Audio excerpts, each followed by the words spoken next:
वरती कुस्ती लागली. शबास बाळू, शबास धनाजी. चाणाक्ष आणि बुद्धिमान त्याचं नाव पैलवान आहे. कुस्ती येड्या डोक्याचं काम नाही. अभ्यासात हुशार असणारा कुस्तीत हुशारच असतो. या हे साधं गणित आहे. 10वीला नापास झाला म्हणून तालमीत टाकू नका, तालमीतही फेलच होणार आहे. हो, डोक्यानं हुशारच लागतोय पैलवानाला. कोणत्या वेळी काय करायचं हे पैलवाना इतकं चांगलं कुणालाच माहिती नसतंय.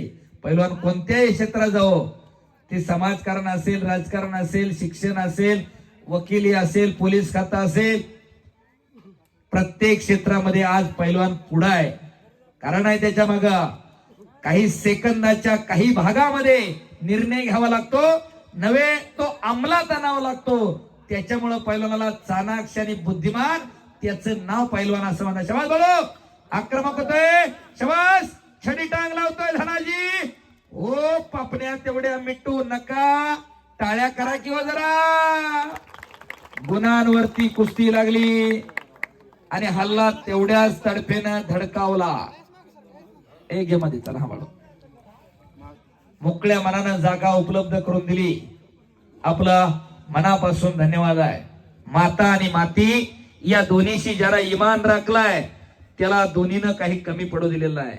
जिच्या पोटी आपला जन्म होतो ती माता आणि जिच्यामध्ये देह विसावतो ती माती. आणि दोन्हीची ज्यानं गद्दारी केली त्यांच्या आजूबाजूला उदाहरणं बघा.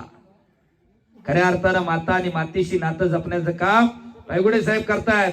आपलं मनापासून धन्यवाद आहे. कुस्ती करा. शबास बाळू, कुस्ती करा. आता गुणांवर कुस्ती लावलेली आहे. शबास धनाजी, शबास बाळू.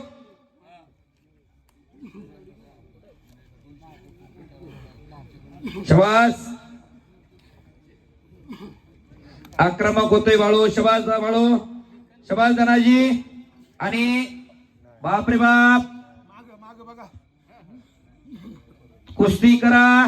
शबास, शबास बाळू, शबास धनाजी. टाळ्या करा किंवा जरा. गुणानु, अरे बाप रे बाप,